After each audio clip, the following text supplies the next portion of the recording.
Melayu. Saya berharap semoganya kedepannya bisa memacu semuanya, terutama anak-anak muda untuk lebih mencintai lagi budaya kita sendiri, untuk lebih mencintai lagi lagu Melayu yang memang Melayu itu ada di Kota Palembang, Pak ya. Semoga banyak yang suka sama lagu ini dan lebih melestarikan lagi budaya.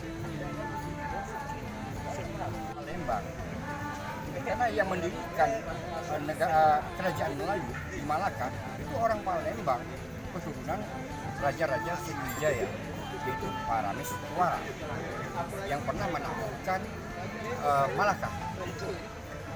Jadi berawal dari sinilah, maka saya mengedepankan, loh kok Palembang sebagai ulu Melayu ini kalah dengan Riau, kalah dengan Malaysia, padahal ulu Melayu itu ada di Palembang. Jadi dua motivasi ini sehingga saya menciptakan lagu yang berjudul Bidar Melayu yang genre musiknya adalah lagu Melayu.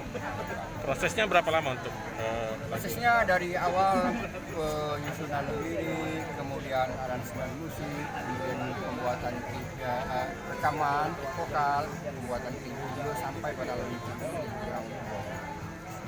Harapan ke depannya Pak?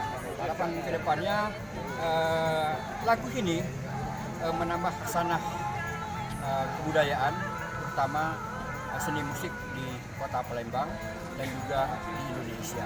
Jadi menambah perbendaharaan lagu-lagu yang bernuansa Melayu.